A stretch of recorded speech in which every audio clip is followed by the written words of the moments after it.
Halo, kembali lagi bersama kita. Saya Haris. Saya Habibi. Kita akan membahas hal-hal menarik dari berbagai sudut pandang dan mencari titik temu dari berbagai perbedaan, serta tentunya membagikan cerita yang asik untuk didengar. Di podcast Bincang Santai, selamat menikmati.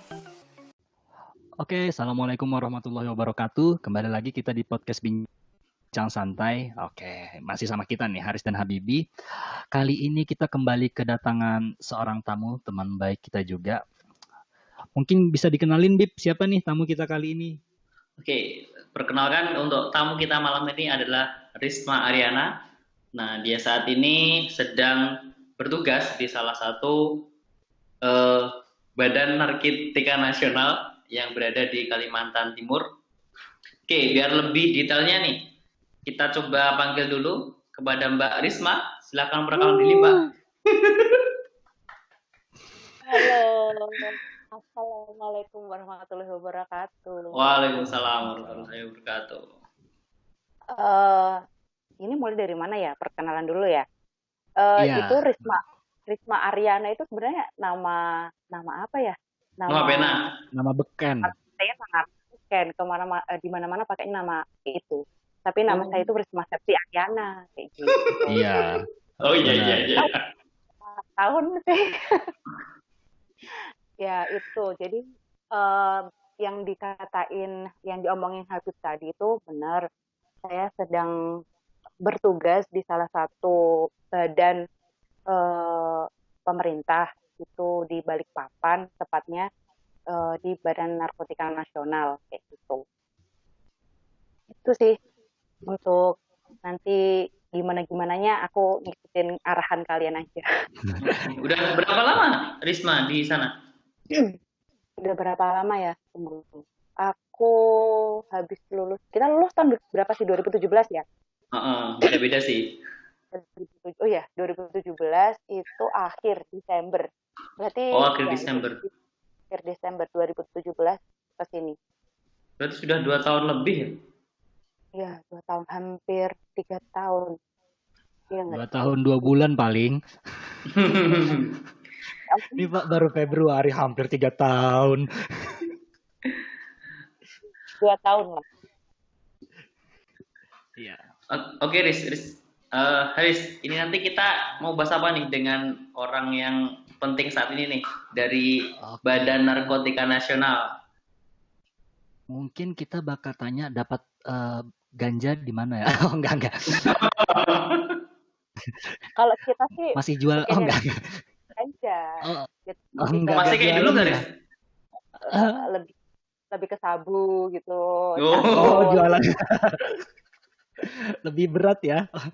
Oke, mungkin kita malam kali ini kita mau bahas ya mungkin gimana sih seluk-beluknya di bekerja di bidang itu, dan juga kita mau dengar nih pengalamannya di lapangan terkait menghadapi apa sih sebutannya orang-orang ini yang direhab ini apa sebutannya?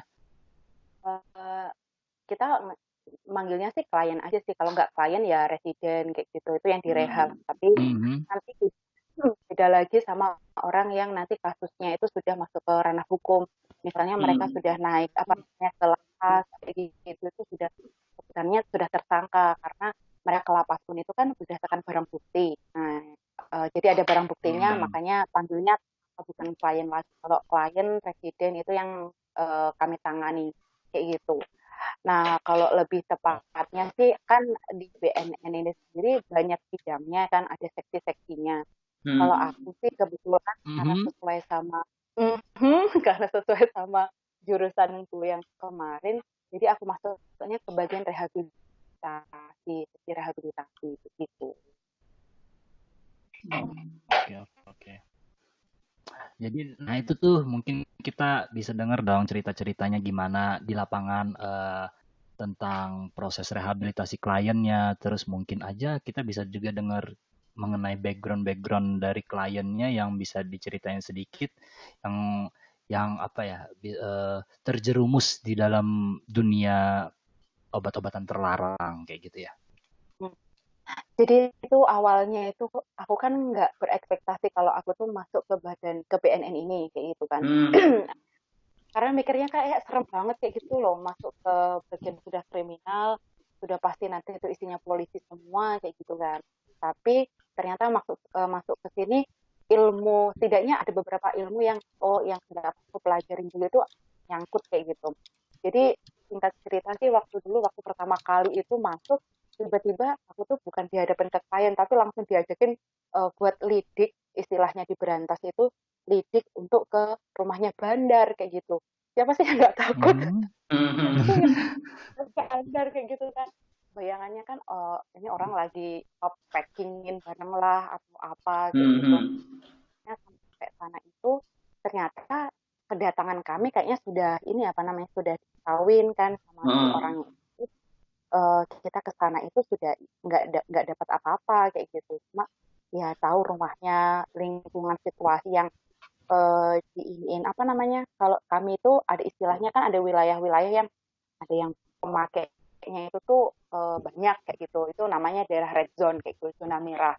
Nah di daerah yang kemarin datangnya itu tuh ya yang di zona merah itu jadi aku tahu oh lingkungannya itu kayak gini kayak gitu. Jadi sebenarnya kayak kampung biasa cuma per apa ya mobilitasnya orang-orang itu tuh beda gitu bedanya di situ banyak gang-gang terus satu gang itu tuh sekali waktu itu bisa dimasukin berapa sepeda motor antri kayak antri di loket gitu jadi kayak menarik kayak gitu loh kok kayak gini ya ternyata jadi yang pertama dulu itu nggak langsung ketemu langsung bandarnya ini gitu bukannya sih enggak kayak gitu jadi dikasih tahu lingkungannya itu seperti apa ternyata menarik sih sebenarnya cuma semakin kesini semakin tahu muka-muka bandar itu kayak apa.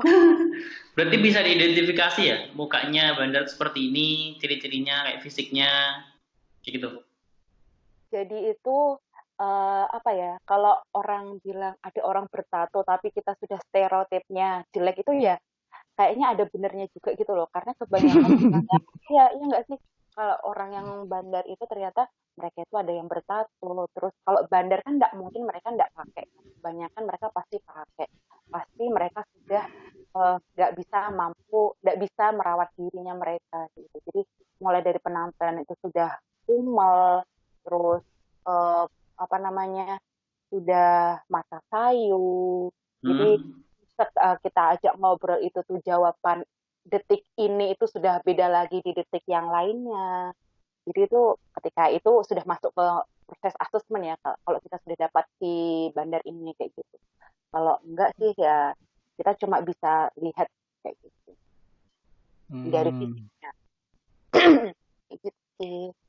Kalian sudah tahu belum sih? Maksudnya pernah pernah pernah nemuin orang yang pakai atau enggak yang gitu di Belum daerah pernah sih kalian? kalau Aku sering. Sering. Depan kamar kan. Jangan sebut merek, hati-hati Bib, nanti ketangkap temanku. Ya, Enggak. Maksudku bukan di depan kamar juga sih. Cuman bukan tergolong yang cuman satu sampai tiga kali doang pernah ketemu. Cuman ya cukup sering. Benar sih kayak yang Risma bilang tadi, memang secara fisik kadang memang kelihatan gitu loh. kadang enggak ya. Tapi ya juga kadang enggak, kadang kelihatan kadang enggak. Bener-bener apa ya? Nggak bisa ditebak. Ada yang mukanya sayu rupanya memang belum tidur 2 hari, 3 hari. Tapi ada nggak, Risma, kalau misalkan bener-bener, oh ini loh, kita bisa langsung lihat, oh ini ternyata memang dia pemakai gitu. Iya sih, bisa sih. Tapi itu kalau aku waktu masih awal-awal itu masih susah banget 1 tahun butuh 1,5 itu tuh masih harus ini loh masih kayak menerka-nerka mana sih orang yang pakai sama enggak, mana sih orang yang ngomong beneran mereka pakai atau enggak itu harus bener-bener latihan terus kayak gitu loh. Waktu aku tanya ke seniorku yang ada di lingkungan kampus itu gimana sih Bu biar tahu orang itu tuh apa ya antara bohong sama enggak itu kayak gimana kayak gitu. Dan kan mereka tuh manipulatifnya tuh tinggi Pinter banget juga kayak gitu. pinter mereka itu tuh manipulatifnya kayak gitu tuh. Nggak sekali dua kali juga aku tuh kayak terjebak gitu. Jadi kayak Hmm. dibohongin lah, caranya dibohongin sama mereka itu pernah kayak gitu. Jadi ya bisa juga sih dilihat dari fisiknya dulu, terus dari cara ngomongnya dia, terus nanti kan kalau mereka datang ke kami kan pasti sama keluarganya. Nah, Hmm. kalau keluarganya mendukung mereka untuk berhenti, pasti ada omongan yang beda nih antara si klien ini sama keluarganya. Si Oh. klien apa, keluarganya ngomong apa. Jadi kita sinkronkan, tapi kita kayak asesmennya itu secara terpisah kayak gitu, nggak bisa dibikin satu Hmm. ruang. Takutnya kalau mereka satu ruangan, eh, yang ini sudah mau jujur, sudah ketimpaan duluan sama bohongnya mereka kayak gitu. Jadi pinter-pinternya kita ngulik lagi sih, bener apa namanya? Hmm. Pelajaran apa sih? Intervensi kita ya berarti ya intervensi Hmm. kita ya. Wawancara kita itu benar-benar dipakai di situ itu. Oke, Aku oke. tuh Ya. sampai sampai dulu tuh pernah tanya ke Mbak Ulfa. Mbak Ulfa kan Hmm. aku yang tentang apa namanya kriminal-kriminal, dikasih Hmm. tipsnya kayak gitu. Tapi aku lupa. Jadi itulah harus belajar benar-benar apa latihan terus lah, ketemu sama klien terus terus. Oke, oke, oke. Berarti kalau orang awam melihat memang nggak bisa ya, harus memang benar-benar banyak apa ya namanya, banyak jamnya lah ya, jam Ya. terbangnya. Ada Ta- kompetensi-kompetensi tertentunya juga lah. Hmm. Tapi sih kalau dilihat dari ininya pasti, maksudnya inilah, misal nih Habib belum pernah ketemu sama orang, terus tiba-tiba ada ciri-ciri dia itu tuh mungkin apa ya, dulunya agak berisi sekarang kurus, terus habis Hmm. itu mungkin punya sayu, yang dulunya itu bisa apa namanya, bisa merawat diri, tiba-tiba dia itu kayak nggak bisa merawat diri dalam artian pakaian mereka, rambut Hmm. mereka, Hmm. mereka mereka itu banyak waktu kosongnya. Nah, waktu kosong di sini tuh mungkin mereka sering ngumpul nih sama teman-temannya yang awalnya dulu kerja sekarang enggak kayak gitu. Hmm. Atau enggak dia terlibat kriminalitas yang sebelumnya dia tuh nggak pernah terlibat, misal pencurian, entah itu kekerasan, entah itu apa namanya kayak apa sih marah-marah di keluarganya, kan itu bisa juga kan indikasi indikasi, tapi belum tentu mereka pakai juga kayak gitu. Hmm. Kayaknya sih kayak gitu sih ciri-cirinya, maksudnya sebagai antisipasi kita kalau kita tahu orang itu tuh pakai atau Hmm. enggak. Oh iya, Risma, Hmm. terakhir kali kita ketemu, kamu berpikir aku pemakai atau bukan? Apa? Terakhir. Enggak, Oh, enggak oke. lah, enggak lah. Berarti masih belum hebat berarti kamu. Ya, padahal ya Enggak, enggak. aku bilang enggak soalnya enggak enak kalau aku Oh, bilang gitu. Oh. kan gimana ya? Pertemuan berikutnya mungkin kamu udah bawa anu ya, Hah? ajudan ya buat nangkap ya. Kayaknya kita sering kontak-kontakan deh. Enggak ya, biar cair aja, biar cair aja. Oh gitu. Ini ada yang mau kutanya nih sama kamu, Risma, mengenai hal ini. Biasanya setelah mereka akhirnya direhabilitasi dan juga ya ibaratnya memang sudah terbukti sebagai pemakai dan kemudian harus direhabilitasi. Dalam proses rehabilitasi itu eh, apa ya kesulitannya apa gitu loh? Dari kamu dulu deh kesulitannya apa? Kesulitan itu pertama ini benar-benar apa ya, dari dulu sampai sekarang itu tuh susah kalau namanya sudah kita ngadepin klien adiksi kayak gitu. Itu komitmen mereka. Hmm. Susah komitmen. Hmm, ya. Jadi kita harus pinter membangunnya itu dari awal itu harus benar-benar matang dulu gitu loh. Kita harus membangun trust, kepercayaan dulu sama mereka, kita kasih tahu baik-baik kayak gitu. Itu yang paling susah karena soalnya kan kita kan biasanya kalau rehab untuk wajib lapor di BNN itu tuh minimal 8 kali pertemuan, tapi Mhm. tergantung juga sama perubahan mereka itu cepat atau enggak. Kalau mereka cepat berarti bisa kurang dari 8, tapi kalau memang membutuhkan lebih ya kita tambah jam pertemuannya kayak gitu. Iya, Cuma iya. yang pertemuan pertama itu yang paling sulit karena mereka pasti masih denial kan, mereka masih Iya, betul. saya harus direhab kan, ini kan saya pakai karena saya butuh kayak gitu. Mungkin mereka banyak kayak gitu. Jadi kadang itu tuh pertemuan pertama itu mereka sudah tidak datang, sampai pertemuan terakhir itu nggak datang. Cuma berhenti sampai kita menggali asesmen, kita jadwalkan untuk wajib lapor, sudah selesai, mereka bebas. Jadi susah kayak gitu.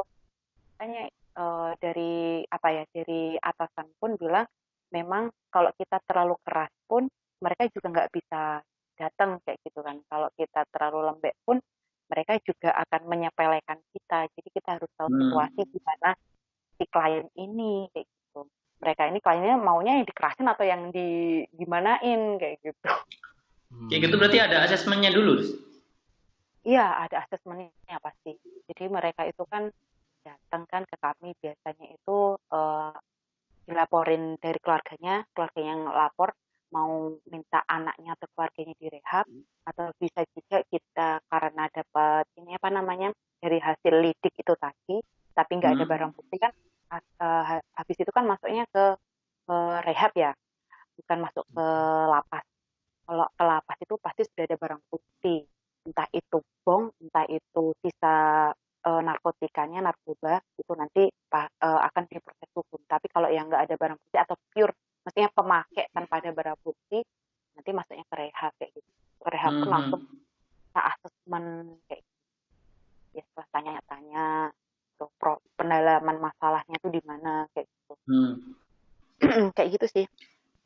Kalau berdasarkan ini, Riz, tingkat usianya itu yang paling sulit untuk dilakukan yang seperti tadi itu yang apa namanya, yang dewasa atau anak kecil atau gimana? Kalau anak kecil itu tuh malah mereka semangat karena mereka sudah takut kan di awal, karena wah kalau aku dibawa ke sini, apalagi kan di BN itu ada semacam sel, jadi kayak ada jeruji besi kayak gitu, tapi kita nyebutnya bukan sel sih, namanya ruang detoksifikasi. Jadi kita kasih ke ruangan itu tuh untuk sementara aja, tapi kalau untuk anak di bawah 17 tahun itu tidak kita masukin ke ruangan itu kayak gitu, karena ada pasalnya sendiri kan. Nah, terus pasti mereka sudah takut kan, waduh saya bakal di penjara, pikirannya mereka kayak gitu. Jadi mereka ketika kita bilangin jadwal nanti seminggu seminggu kamu 2 kali ke sini ya, kayak gitu mereka bakalan ngikutin omongan kita karena mereka sudah takut. Terus keinginan mereka untuk berubah itu tuh lebih besar kayak gitu. Nah, yang paling susah itu ini apa namanya, usia pekerja, usia 40, ya 40, 50 itu tuh 30 sampai 50-an lah, itu mereka susah untuk ini komitmen lah. Ada yang sampai bolak-balik nggak tuh?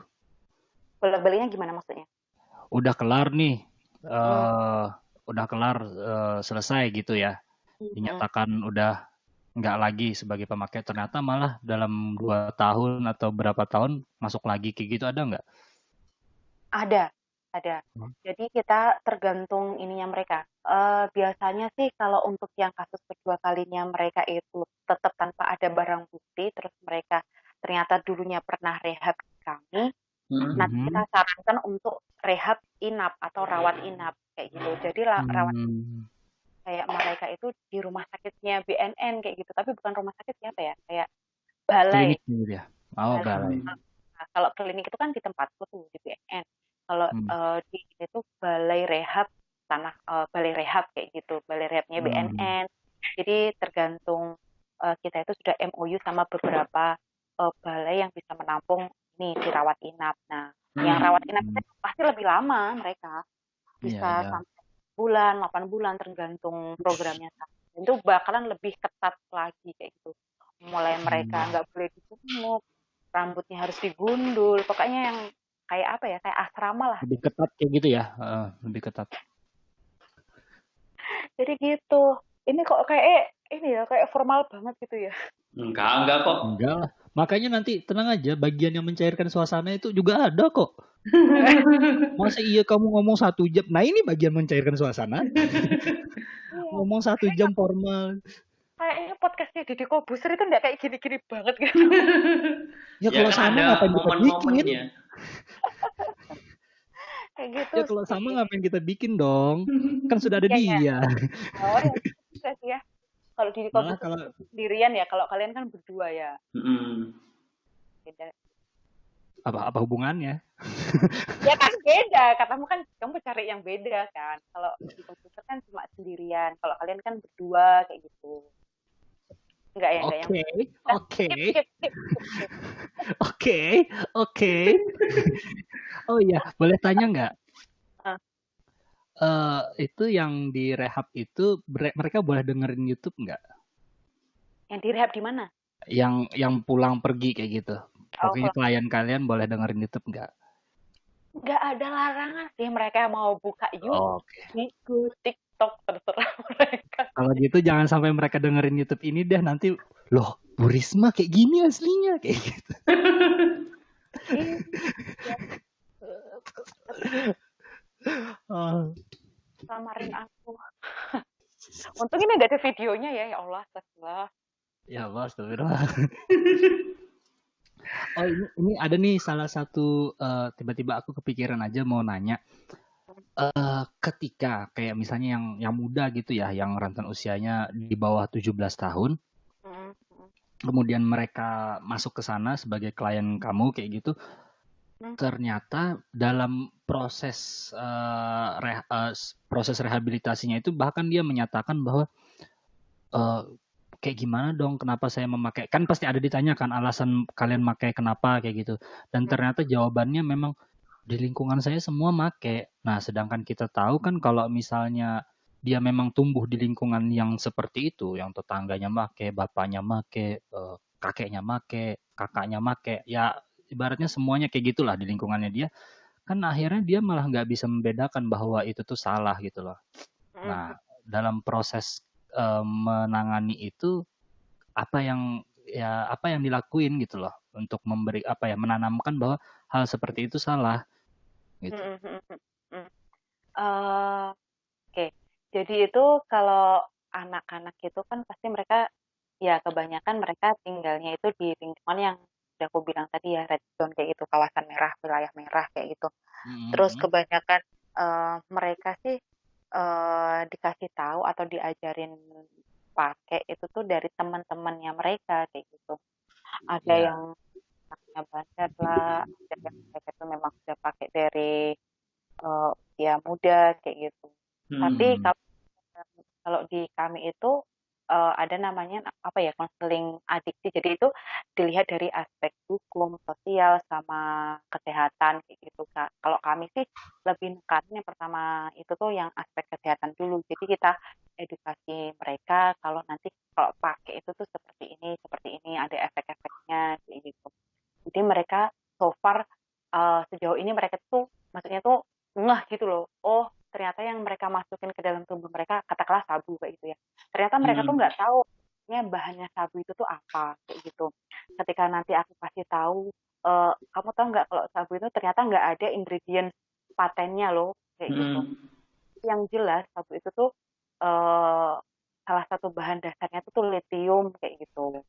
Jadi mereka lithium bener ya yang itu loh bahannya yang ada di baterai yang hitam itu apa sih? Betul, Ya, lithium.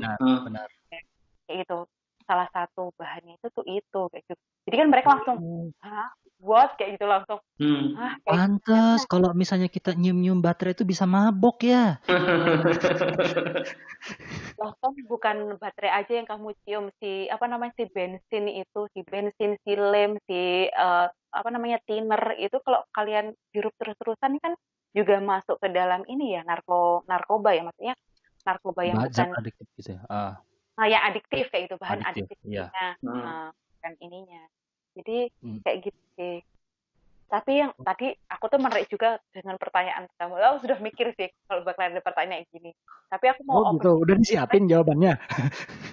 kan sudah mikir kayak gini sebenarnya ini tuh masih masih bingung kan aku tuh belum tahu solusinya tuh kayak gimana dari pemerintah maksudnya dari lingkungan sini pun itu tadi ada daerah red zone kan, zona merah. Benar.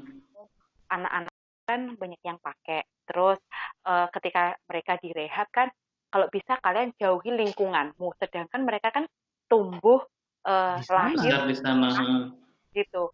Terus gimana aku harus menjauhi lingkungan itu? Apakah aku harus pindah? Pindah kan nggak semudah kita mau jalan ke pasar kayak gitu ya, maksudnya kan. Iya. BNN emang ngasih duit gitu, gue pindah. Terus kan harus, apalagi pekerjaan ayah bapak ibunya mereka itu di situ semua kayak gitu kan, jadi bingung kayak gitu loh.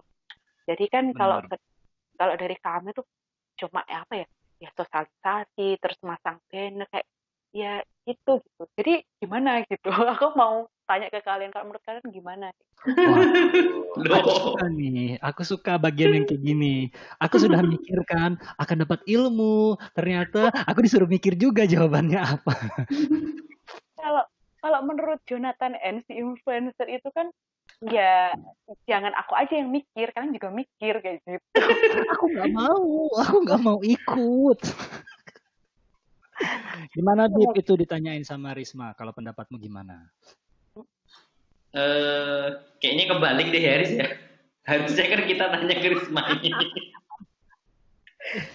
Loh, kan namanya sharing, berbincang, kita bukan mewawancarai. Oh iya sih, benar. Kamu nih gimana sih? Iya, aku salah. Mungkin ada masukan, mungkin apa kayak gitu yang lebih benar gimana ya? Aku juga apa Bib? Jawabannya Habib itu pasti ini, ya udah dibom aja itunya wilayahnya, terus dibom. Enggak, Habibie nggak kayak gitu, dia calon bapak sekarang, dia bijak. Ya kita harus tahu dulu dong masalahnya dari mana. Kalau memang dari lingkungan ya berarti yang berperan kan keluarga. Nah, misalkan kita nyuruh nih, dia tinggalnya di lingkungan yang memang seperti itu, terus kemungkinan untuk pindah kan nggak memungkinkan. Nah berarti yang mempunyai peran besar keluarga dong. Nanti yang didekati kan harusnya edukasi ke keluarganya. Nah nanti kan nggak mungkin misalkan nih yang pengguna ini dia misalkan masih usia remaja atau dewasa awal. Nah paling nggak kan dia masih ketergantungan sama keluarga. Nah akhirnya kan komunikasi dengan keluarga itu menjadi penting. Akhirnya, kalau di situ menurutku ya memang keluarga ini yang memiliki andil besar terhadap gimana anak ini nanti atau remaja ini nanti ngikut lingkungan apa enggak. Jadi menurutku ya bukan hanya masalah direhab korbannya sih atau kliennya. Jadi memang edukasi ke keluarganya itu yang penting. Nah kalau saat ini kalau kita ngelihat sih nggak tahu sih kalau yang aku memang nggak terjun langsung di sana ya. Kan memang yang kebanyakan yang diedukasi itu ketika korban itu sudah benar-benar ketahuan menggunakan, nah itu baru dia dibawa ke panti rehabilitasi atau ke rumah sakitnya BNN itu tadi. Walaupun nantinya di sana kan juga keluarga dipanggil. Tapi buat yang mereka belum, ya kalau bisa jangan sampai mereka terjun itu kan edukasinya menurutku ya sangat sangat kecil. Kan setahuku ya cuman hidup sehat tanpa narkoba itu kan tertanda BNN, nah gitu kan. Tapi hidup sehat yang bagaimana? Kalau aku dulu pernah ikut di pusat informasi dan konseling remaja itu, ya kita diedukasi nih, ya namanya hidup sehat itu kita harus menjauhi nafsa itu apa aja, gini gitu kan. Itu kalau kita gabung di satu komunitas. Tapi kalau misalnya kita masyarakat awam, ya kita nggak tahu dong nafsa itu yang seperti apa, adiktifnya yang seperti apa. Itu kan menurutku sih edukasi kesananya untuk kita preventifnya itu masih kurang. Menurutku gitu. Jadi emang peran besarnya menurutku lingkungan terkecilnya ya keluarga. Nah kalau menurutmu gimana Risma? Harus dong, kan Risma dipanggil Risma. Oke. Kalau aku, kalau Habibie tadi di keluarga ya. Kalau aku sih mendengarkan cerita dari Risma tadi itu kayak red zone. Red zone itu kan artinya sudah suatu lingkungan kan. Nah, dalam istilahnya kan social change kayak gitu, dalam perubahan sosial itu kan memang social change sendiri itu sudah dibagi ada tiga jenis, ada prevention, intervention, postvention kayak gitu kan. Nah, memang kayak yang Kak Risma sampaikan mereka sudah sampai taruh banner dan lain-lain kayak gitu ya. By the way, banner itu ditaruh kayak di daerah red zone kayak gitu ya tadi ya? Di daerah red zone, iya paling banyak di daerah red zone. Baru kemarin itu programnya sudah lama, cuma untuk tahun 2020 ini tuh baru Berarti berarti kalau aku asumsikan biasanya kalau ditaruh berarti daerah tersebut ada apa ya indikasi jadi red zone kayak gitu ya kalau misalnya banyak banyak. Iya, bukan indikasi, memang sudah red zone itu. Ya Allah, Bib, rumahku banyak, Bib, banner-banner kayak gitu, Bib. Setelah pikir-pikir, Bib. Iya, kebanyakan kalau nggak tahu ya kalau di daerah lain, kalau di daerahku, kalau yang di sini itu kebanyakan yang kita pasangin yang itu tuh yang red zone kayak gitu. Tapi ada juga, tapi yang lebih intens itu yang kita iniin yang red zone. Gitu. Oke. Nah, kalau gitu balik lagi. Jadi bentuk preventionnya itu sendiri apa? Nah, kan ini jenisnya lingkungan gitu loh. Di suatu daerah, anggaplah satu gang kayak gitu. Satu gang, ya satu RT, satu RW misalnya kayak gitu ya. Mayoritas mereka itu pakai.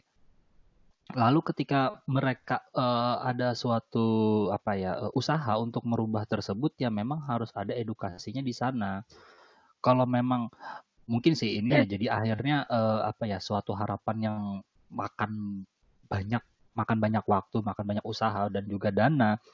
Cuman kalau misalnya cuman bentuk pasang banner itu kecil loh kayak gimana kondisinya. Jadi menurutku pertama itu kalian harus juga mendata posisi anggaplah kayak red zone kayak gitu.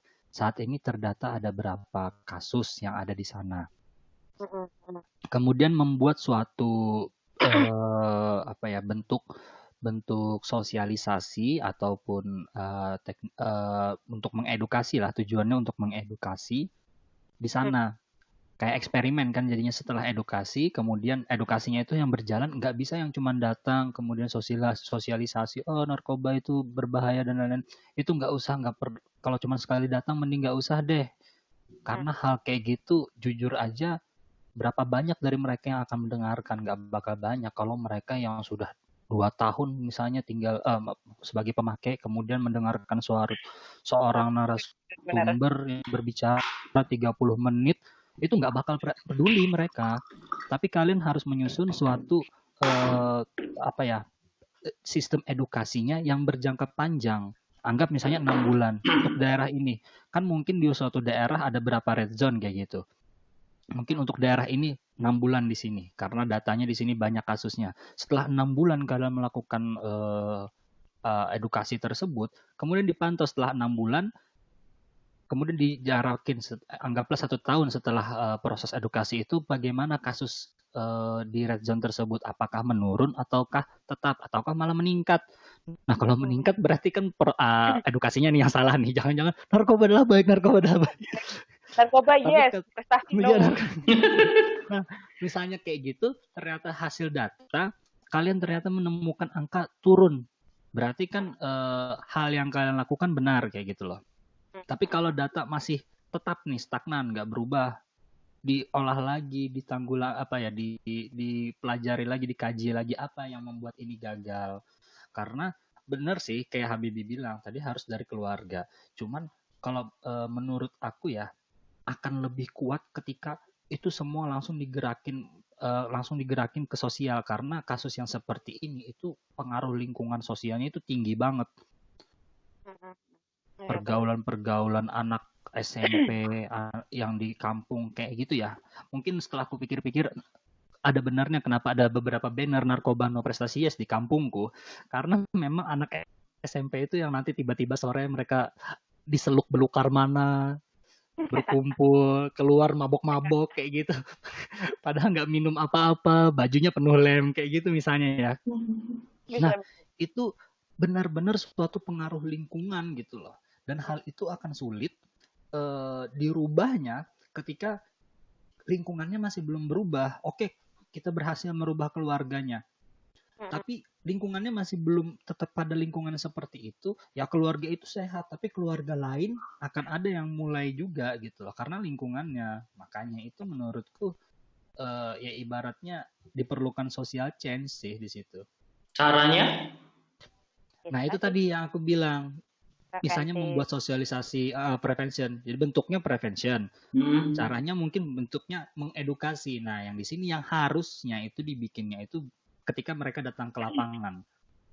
Kan kayak itu yang dari sudut pandang aku ya, ini menurut aku aja, aku nggak tahu apa yang sudah ini BNN lakukan. Cuman ketika mereka sudah survei, kayak yang kamu bilang tadi, Risma bilang tadi, mereka sudah datang ke tempat ini, ngelihat yang ini, kan mereka yang tahu lapangan. Setiap lingkungan itu pasti beda-beda dong kondisinya. Jadi bentuk edukasi yang diperlukan pun beda-beda. Makanya aku bilang mungkin akan memakan banyak tenaga, waktu, dan juga dana. Karena memang ya susah, tapi kalau memang berhasil menurutku worth it sih. Gitu. Jadi emang media ininya ya yang perlu diperbaiki. Media edukasinya benar. Iya benar. Gak bisa cuma sebuah banner bertuliskan. Jujur aja kamu yang bekerja di BNN melihat banner itu menanggapi nggak sih atau gimana gitu loh? Karena aku sering sudah di BNN, setiap apel dibilang kayak gitu, jadi ya sudah tertancap di pikiranku kayak gitu. Kalau itu oh iya sih benar juga sih setiap apel. Berarti aku sudah tahu kalau itu memang nggak boleh kayak gitu loh. Tapi kan untuk mereka yang ini kan nggak tahu ya. Apalagi mereka yang pakai, pasti kan mereka aktif gitu. Nah, jadi mungkin aja ketika ada yang datang direhabilitasi gitu, aku nggak tahu nih apakah sudah dilakukan atau enggak, tapi sekalian jadi nanya, itu kalian ada nggak nanya-nanya kayak gimana awalnya dia terjebak di sana, kemudian ada nggak menceritakan kondisi lingkungannya yang bagaimana kondisi lingkungannya yang bagaimana yang membuat dia terjebak ke sana, ada nggak kayak gitu? Terjebak di sana itu maksudnya terjebak make kayak gitu ya? Ya terjebak make, bukan terjebak nih, sorry. Terjebak make. Jadi itu kalau dilihat red zone yang ada di sini, di kota sini itu kebanyakan mereka itu daerah yang di dekatnya tuh pelabuhan. Jadi di dekat perairan.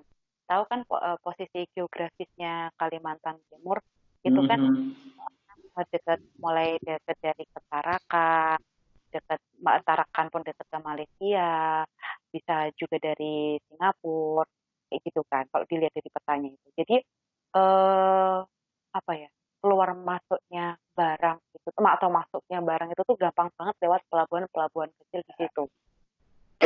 Terus pengamanan di pelabuhan itu kan nggak seketat yang kita kayak di bandara kayak gitu kan, pakai X-ray atau pakai apa. Terus kebanyakan mereka yang tinggal di daerah daerah pantai, daerah pelabuhan itu tuh kebanyakan anak-anaknya itu putus sekolah kayak gitu loh. Jadi mereka itu kadang itu masih sampai SD kelas 6, nggak lanjut SMP, sampai lanjut SMA kayak gitu tuh. Jadi dari situ akhirnya mereka kan nggak sekolah, mereka akhirnya cari kerjaan kan. Anak SD, SMP tuh cari kerjaan. Kerjaannya apa yang di dekat pelabuhan? Menurut kalian apa? Kurir, angkat-angkat barang, porter. Porter, apa lagi? Nelayan. Supir.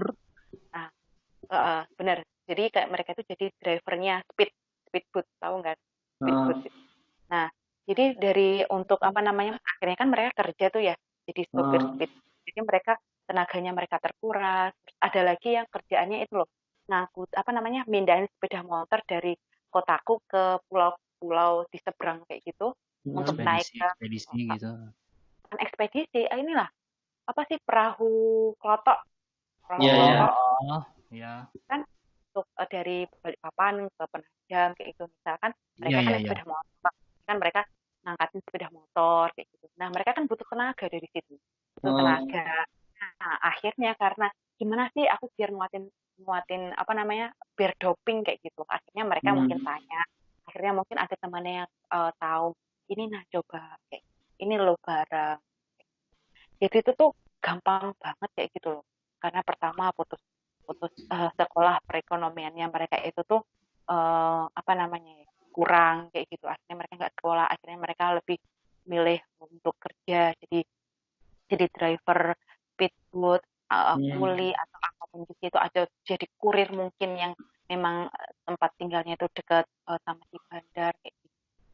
Jadi kebanyakan awalnya mereka pakai ya karena ajakan teman, karena mereka butuh kayak gitu. Tapi mereka tuh kalau anak kecil tuh kebanyakan kan langsung pakai sabu, pasti mereka ada riwayat pertamanya pakai lem, itu pasti pakai lem, pakai rokok itu pasti. Terus selanjutnya mereka itu baru ke si ini apa namanya si apa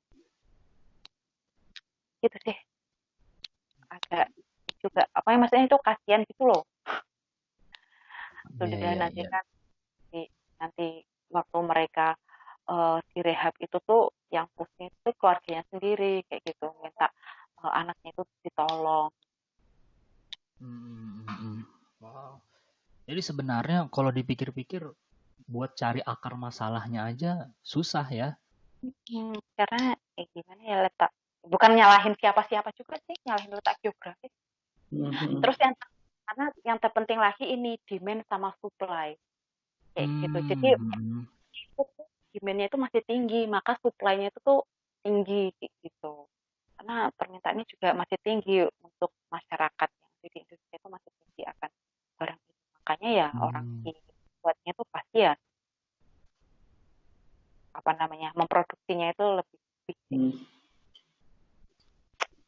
Kalau Aduh, ini, Riz, kalau dilihat-lihat nih, jadi para pengguna ini biasanya menggunakan sejak, maksudnya yang sudah benar-benar ketahuan itu sejak mereka usia berapa, Riz?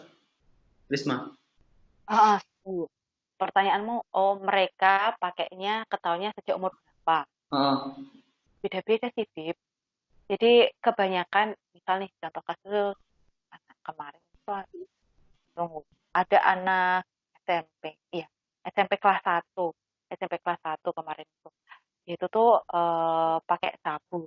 Tapi kebanyakan kalau anak-anak kecil itu tuh pemakaiannya tuh belum terlalu lama. Biasanya mereka masih 1 tahun nggak nyampe kayak gitu.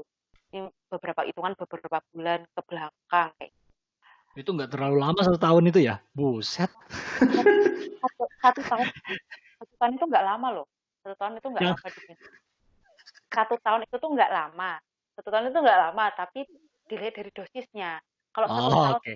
paham ya? Kalau satu kalau 1 tahun tapi mereka pakainya tuh cuma 1 kali dalam 1 bulan kan berarti cuma 12 kali atau 1 tahun. Berani. Cuma Cuma ini orang kok tiba-tiba jadi merendahkan dosisnya ya pemakaian-pemakaian.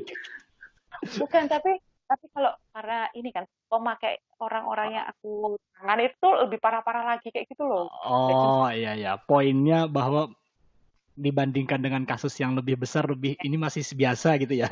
ya. Jadi kayak gitu. Tapi mereka pasti awalnya tuh yang bilang tadi sabu dulu kayak gitu, gitu. Awalnya itu double L dulu, lem dulu, rokok dulu itu pasti mereka terus cari yang level agak tinggi lagi, makanya mereka sabu. jadi memang kalau kalau yang saya ketahui ya aku ketahui dulu kan, Hmm. itu kan kebanyakan memang sudah dewasa gitu kan. Misalnya sudah memang mereka kayak tadi misalnya yang di pelabuhan itu karena mereka kebutuhan untuk biar tenaganya tetap fit, tetap ini. Tapi kalau anak SD itu apa sudah lama, Riz, untuk fenomenanya anak SD juga ternyata sebagai pengguna itu? Enggak sih, kemarin itu dari aku masuk sampai ini aku masih tahu anak SD kelas 6 sih, kelas 6 itu pakai sabut cuk. Dan itu pun nggak banyak, maksudnya pemakaiannya baru 1 kali gitu. Hmm. 1 kali aja. Jadi itu nggak, kalau anak SD itu belum terlalu ada pakai sabut sih. Tapi ada indikasi bakal itu sebagai sasaran selanjutnya. Bisa jadi. Kan sekarang modus operandinya mana ya? Modus operandinya orang-orang si nggak bertanggung jawab ini kan entah itu dikasih di kemasan nutrisari, entah itu dikasih di roti cookies, dijajain ke anak-anak SD yang jajanan itu loh di pinggir-pinggir sekolahan. Waduh. Mereka kan nggak tahu ya, terus ya sekarang tambah pinter sih. Jadi kita sebenarnya sebagai petugas harus lebih pinter lagi kayak gitu. Kemarin tuh baru kemarin ya, kemarin tuh baru dapat share video kalau ternyata modus operandinya ya, bukan di Indonesia sih, ini di mana ya, kayak di antara di Indonesia atau di mana sih, aku dengar logat-logatnya itu ini mereka masukin ke undangan nikahan. Sekarang kan model undangan nikahan itu kan bukan yang tipis-tipis cuma selembar kayak gitu kan. Karena model undangan nikahan itu kan agak tebel terus dimasukin ke kardus yang kayak gitu. Itu tuh dimasukin ke karton-kartonnya gitu loh. Terus dimasukin ke kartonnya, akhirnya didapetin satu klip besar sabu isinya nggak tahu berapa itu proses proses apa namanya, pengiriman kayak gitu ya? Penyedupan kayak gitu tuh. Terus tapi mungkin sudah diiniin kan kayak di TO duluan sama pihak. Akhirnya digagalkan mungkin kayak gitu melalui videonya itu kan. Jadi kan memang kayak gitu loh. Ngerinya, pinternya orang pakai di narkoba itu, otaknya tuh pikirnya itu lebih itu kayak proses distribusi kayak gitu kan. Kalau yang di Indo tadi yang kalau misalnya kayak sampai ditaruh di nutrisari kayak gitu ya, roti berarti pinter banget funneling mereka. Coba pikir kamu beli roti, dia juga jualan roti sebenarnya, mereka jualan sabu. Itu funneling yang luar biasa. Kemarin ada juga yang dari Malaysia kalau nggak salah mau masuk ke Indo kemarin itu tuh dimasukin ke minuman yang asal Malaysia yang kayak teh green tea kah atau apa itu. Ya yang bubuk-bubuk itu ya. Nah, tapi isinya diganti dengan bubuk-bubuk yang lebih bernilai harganya. Iya. Oke, aku penasaran sama ini sih. Jadi kan kenapa anak kecil itu jadi sasaran selanjutnya gitu? Padahal kan kalau kita mikir ya, secara kasarannya kan anak kecil kan uang masih belum punya nih. Mereka harus meronta-ronta ke orang tua. Tapi kenapa akhirnya anak kecil juga menjadi sasaran? Ya mungkin apa ya, kalau anak kecil jadi sasaran mungkin dari nutrisari itu kan mereka kan nggak tahu ya anak kecilnya ya, maksudnya mereka mungkin beli tapi kok merasa enak ketagihan atau apa, terus diselidiki. Tapi gimana sih jawabanku, kenapa ya Bib ya? Atau karena ada faktor hukum? Waduh. Enggak sih. Maksudnya gini, jadi kan kalau anak-anak itu kalau dihukum kan mereka penjaranya atau maksudnya pasalnya itu kan masih sangat rendah nih. Jadi kan bisa jadi anak itu nggak boleh dihukum karena masih di bawah umur. Jadinya ketika mereka misalnya ketahuan, ya nggak masalah. Maksudnya mereka tuntutannya nggak terlalu tinggi. Kalau orang dewasa, kalau pengguna pasalnya sudah ada nih.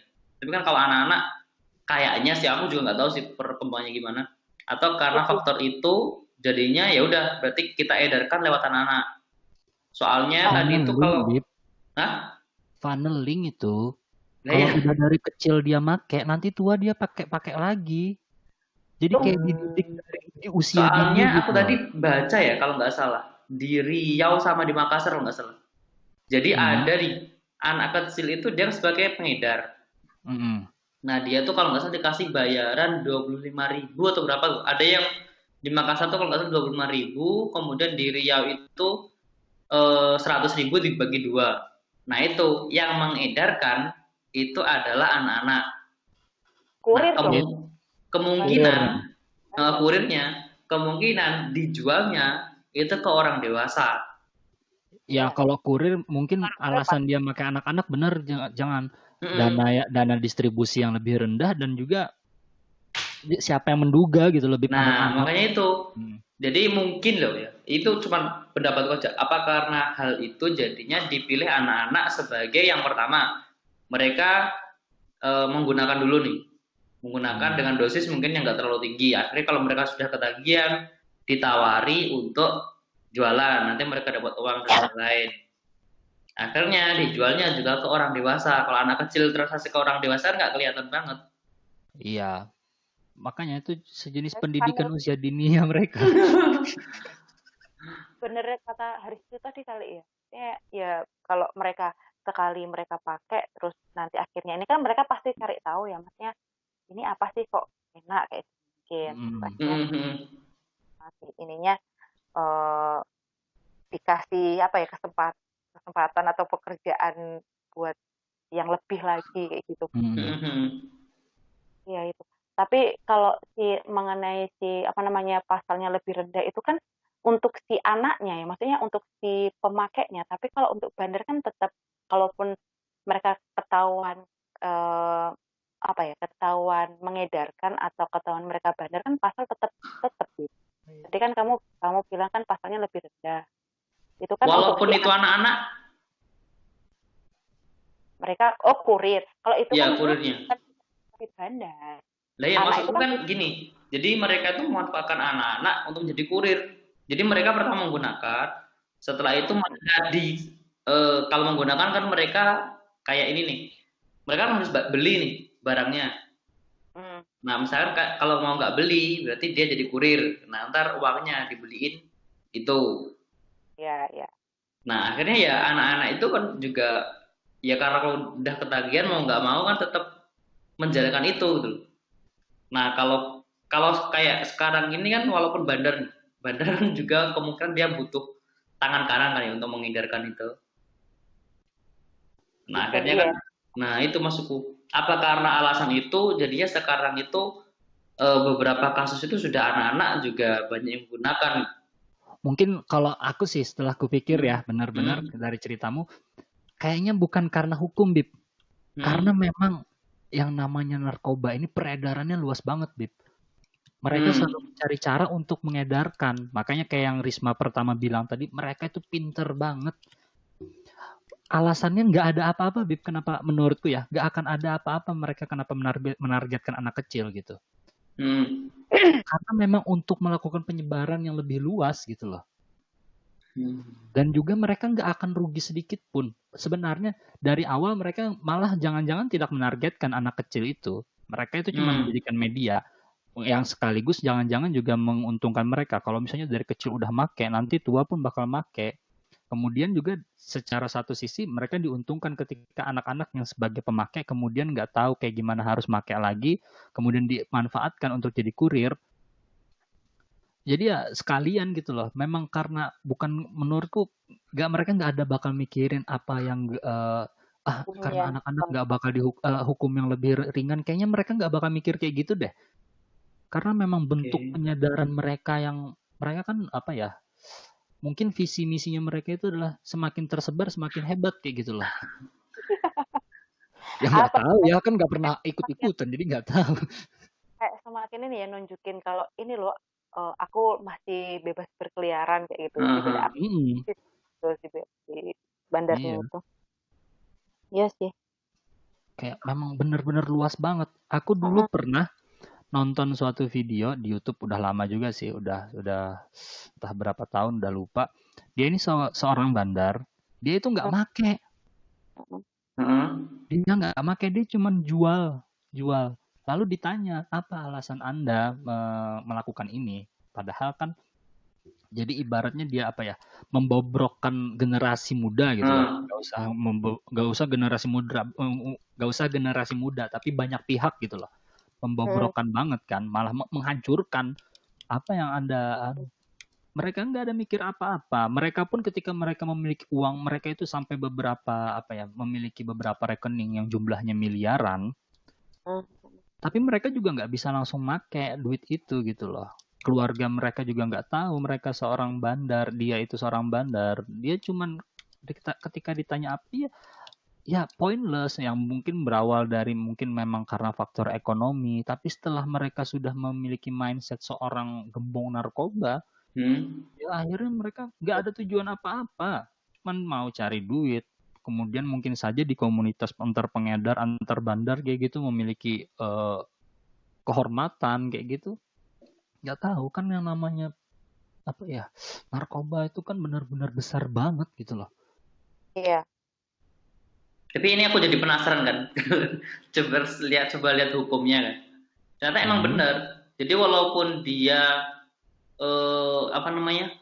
Ketahuan nih, dia sebagai pengedar itu dia dapat separuh dari hukuman orang dewasa. Ya. Jadi nggak tahu sih apakah itu juga sebagai faktor atau ya pokoknya gimana biar itu tetap beredar. Ya. Tetap Mungkin beredar. aja. Bisa aja. Nah itu sih. Jadi kan kalau kita lihat kayak gitu tadi kan memang apa ya, narkoba ini ya agak, ya bukan agak lagi sih. Kalau kan juga peredarannya juga sangat luas kan. Iya, jadi memang tujuannya itu mereka pokoknya mengedarkan seluas-luasnya gitu loh. Mungkin aja ketika melihat celah kalau bisa mengedarkan lewat anak kecil dengan kayaknya mereka Bib ketika anak itu ditangkap atau enggak mereka nggak pikirin lagi deh. Ini kan uangnya ke mereka, ya nggak sih? Iya makanya kan, ya nggak tahu ya uangnya kemana, kan masa bodoh gitu loh dengan ada yang tertangkap. Bahkan kalau misalnya dia memang suatu gembong yang besar, menurutku mereka nggak bakal menggunakan anak kecil. Kenapa? Karena kalau anak kecil ditangkap, anak kecil itu pasti ngomong. Dapat dari mana? Ya. Tapi itu pun kalau bandar itu nggak mungkin langsung, maksudnya langsung satu Turun. kayak gitu loh. Pasti mereka Iya. itu dulu gitu. Tangan keberapa lu? Iya, pasti berapa lapis gitu loh bandar. Kan bandar narkoba paling terkenal aja nggak ada yang tahu siapa selain Pablo Escobar. Jadi itu kalau udah apa namanya ada klien sudah tangkap kayak gitu kan kita pasti tanya siapa inimu, kamu pernah nggak jadi kurir apa kayak gitu kan. Ada yang bilang enggak kayak gitu.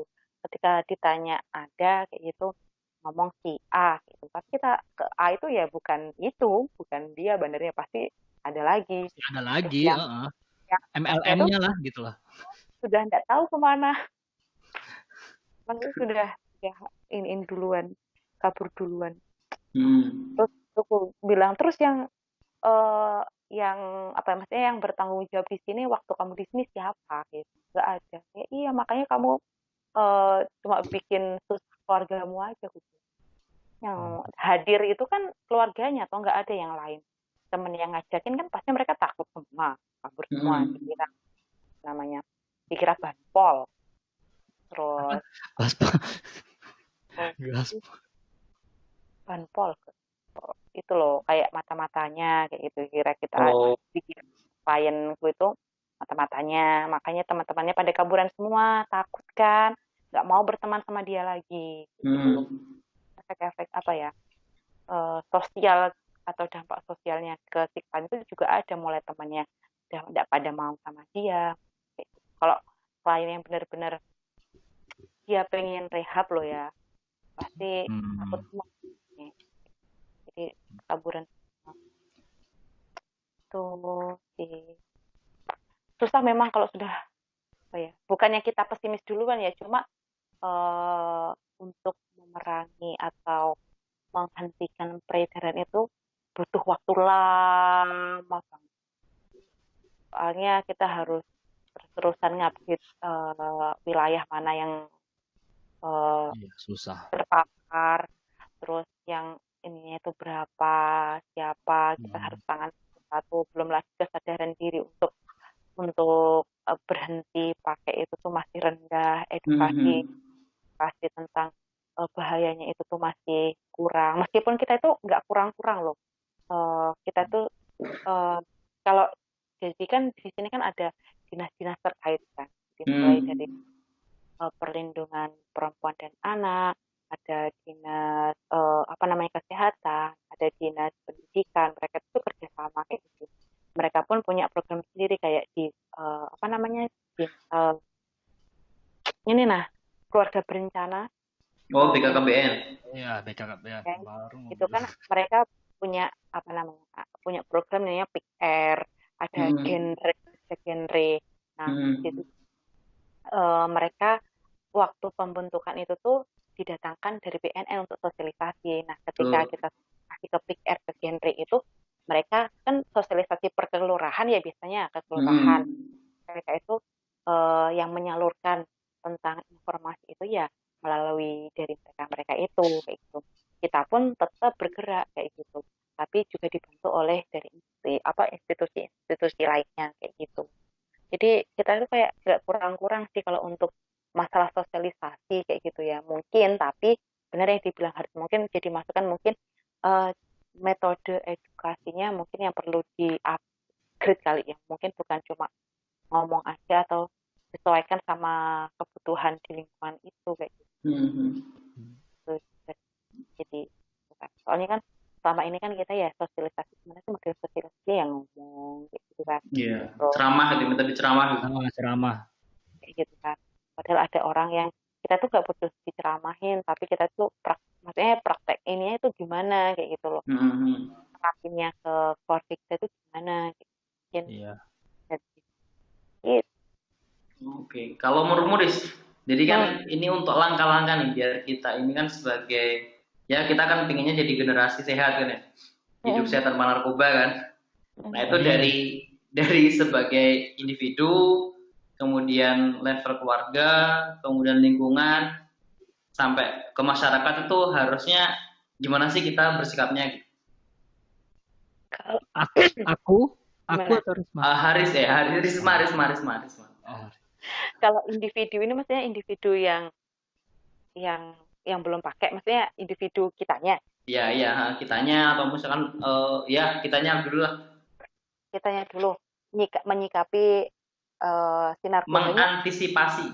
Mengantisipasi. Sering-sering baca. Wah, ini sering-sering ngupdate informasi mengenai kalau memang fokusnya pengen antisipasi narkoba, kita itu banyak kok maksudnya informasi-informasi mengenai dari bahayanya narkoba itu seperti itu sudah banyak sekali di Google kan. Itu ininya tuh seperti apa. Terus sekarang itu tuh yang sudah masuk di Indonesia itu tercatat untuk jenis narkotikanya itu tuh sudah lebih banyak lagi dibandingkan tahun kemarin kayak gitu. Itu sudah ada turunan-turunannya itu hampir 600-an jenis kayak gitu, atau bahkan lebih lupa saya itu. Pokoknya banyak sekali. Jadi perlu sering-sering baca lagi, terus jangan kalau mungkin nih ada keluarga atau teman mungkin yang mungkin terindikasi mereka itu pakai, mungkin jangan langsung di-chat duluan kayak gitu, atau enggak langsung diomongin keluarganya. Oh, ini anakmu make kayak gitu kan. Tuh kemarin dia kayak gitu kan. Mereka sudah ini dulu menarik diri duluan kayak dulu si klien itu tuh. Jadi lebih baik mungkin kita harus kayak konfirmasi dulu, ini benar nggak sih dia tuh pakai kayak gitu. Kita cari tahu dulu, atau enggak ngomongnya itu ke anaknya dulu gitu, atau enggak ke orang tuanya lah, kalau itu anak kecil ke orang tuanya dulu yang terdekat kayak gitu. Katanya gimana anak begini. Terus kalau untuk apa tadi, individu, keluarga ini, kalau keluarga kemarin ada kasus juga, maksudnya kurang perhatian itu tuh pasti itu kenapa anak itu tuh pakai, karena mereka itu tuh kurang perhatian dari orang tuanya. Terus akhirnya kemarin tuh ada kasus kan, dia itu usianya berapa ya, menuju 18 tahun.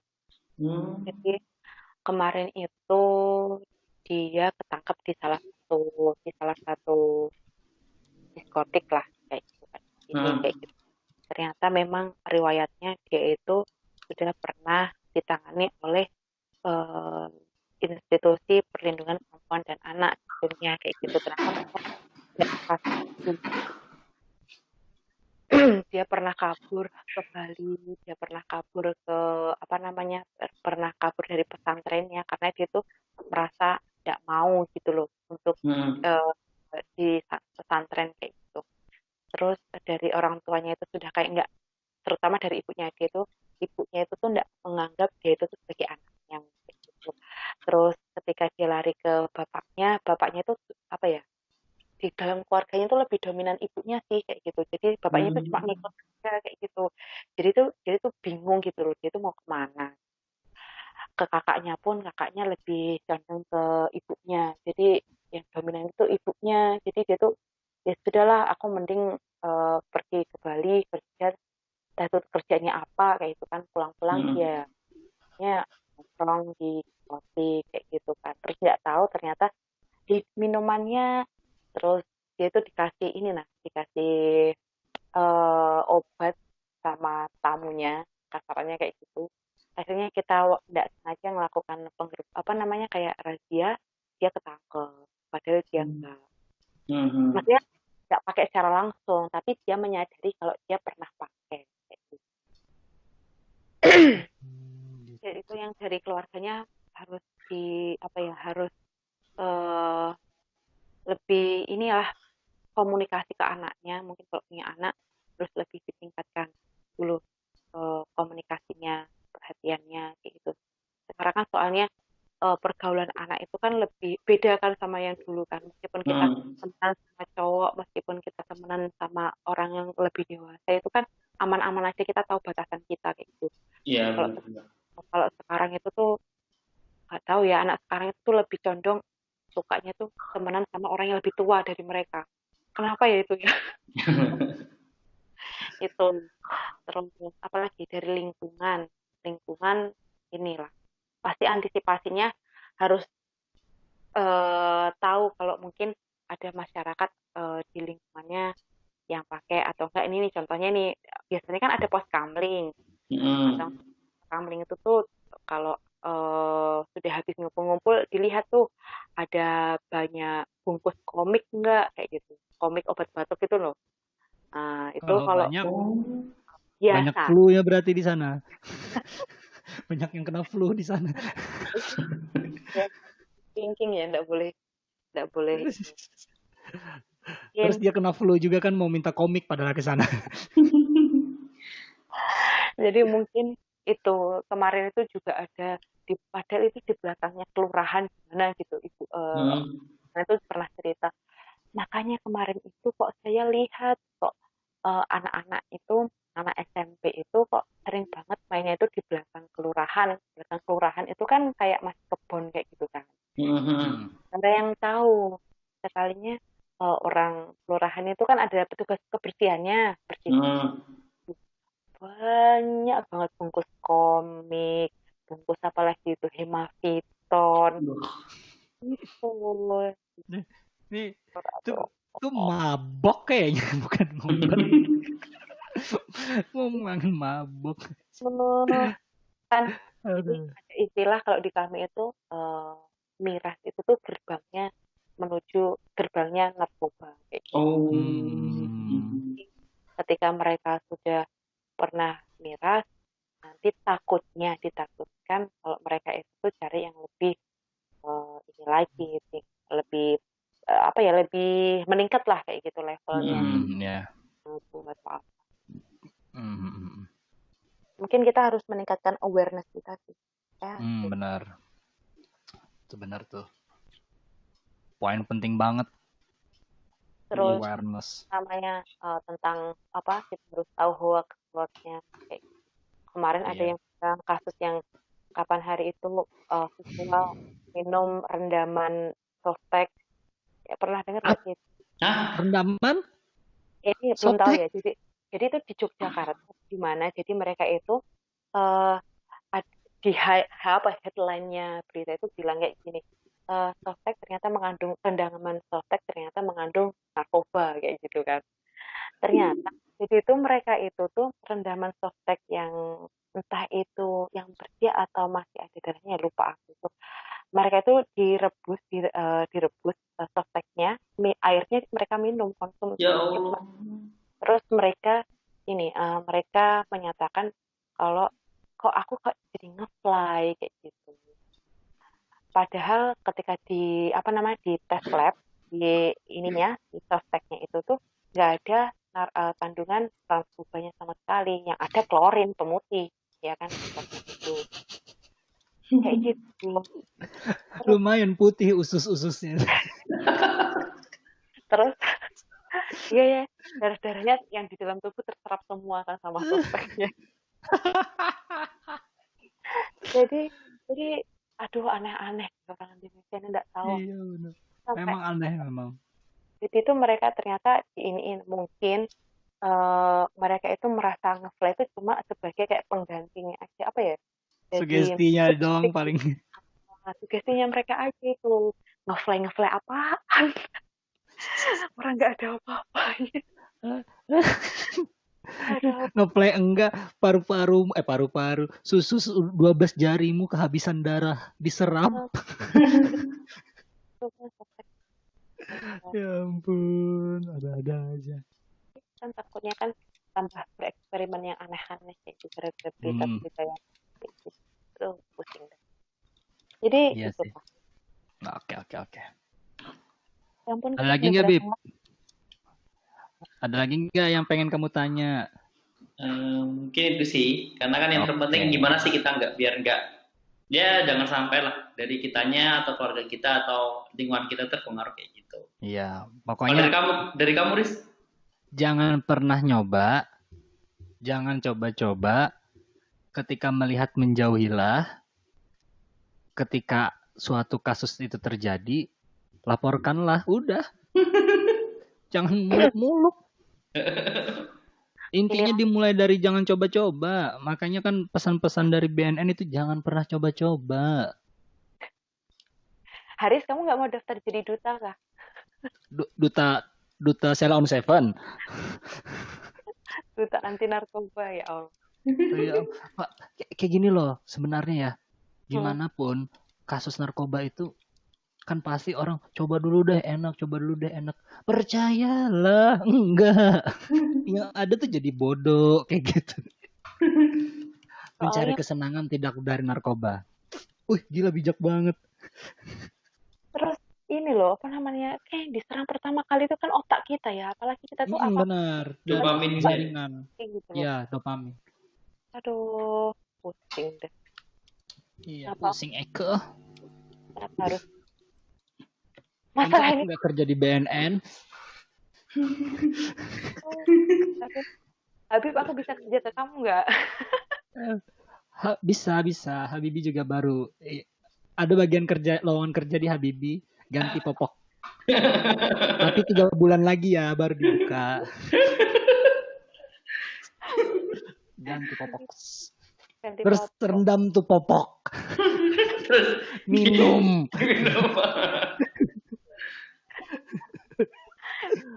Oke.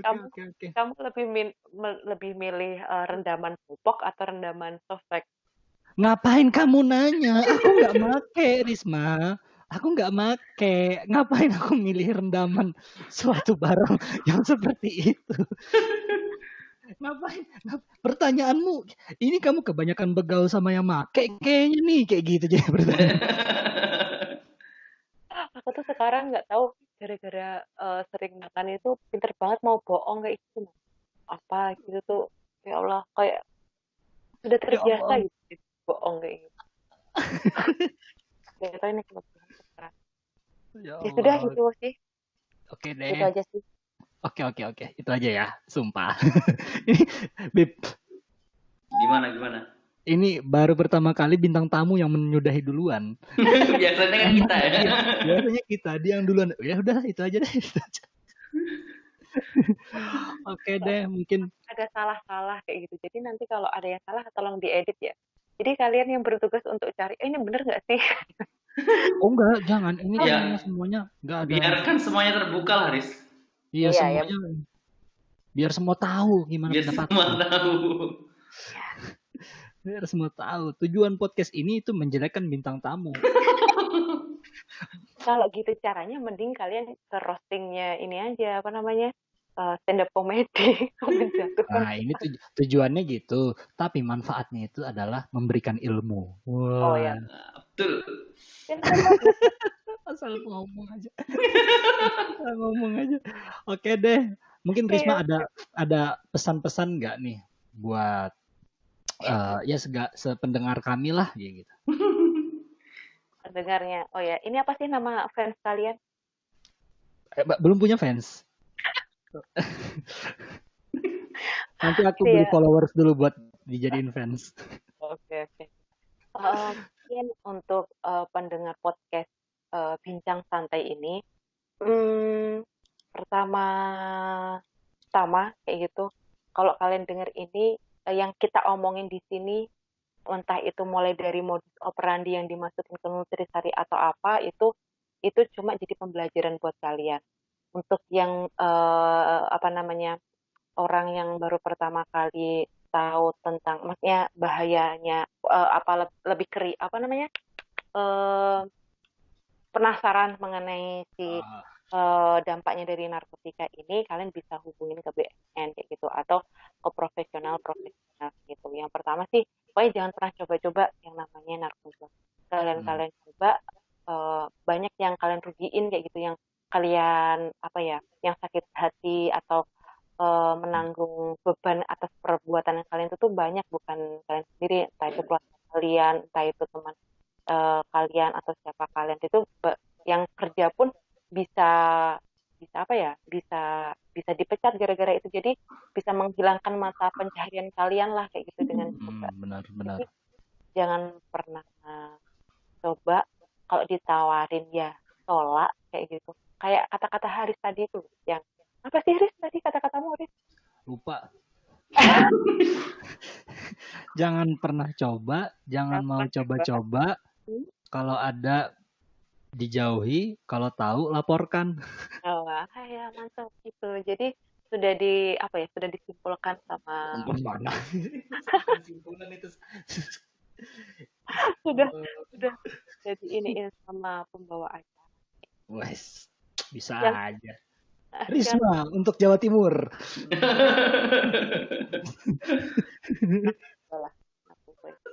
Enak apa iming-iming itu. Oke. Oke deh. Oke deh. Terima kasih banyak ya Risma untuk waktunya, untuk sharing sama kita. Mudah-mudahan apa yang kita bahas malam ini bermanfaat ya. Amin. Oke, kalau begitu sampai jumpa di podcast lainnya. Saya Haris. Dan saya Habibi. Dan saya Risma. Mengucapkan selamat Idul Fitri. Belum dong, Pak. Belum. Ya ini mungkin diuploadnya Idul Fitri. Kasihan yang Minggu nanti mau ini kan, mau live sama kalian, ke-uploadnya kapan kalau aku Idul Fitri? Mereka kan yang hari Minggu itu, yang hari Minggu diuploadnya memang rencananya nanti waktu pemilu 2024. Oke deh, itu aja. Thank you. Iya, makasih. Oke, thank you Risma. Semoga selalu semangat untuk membantu membuat perubahan dalam masalah masyarakat ini ya. Amin. Semangat. Oke. Itu aja. Assalamualaikum warahmatullahi wabarakatuh. Waalaikumsalam warahmatullahi wabarakatuh. Terima kasih sudah mendengarkan podcast ini. Saya Haris. Saya Habibi. Sampai jumpa di podcast lainnya.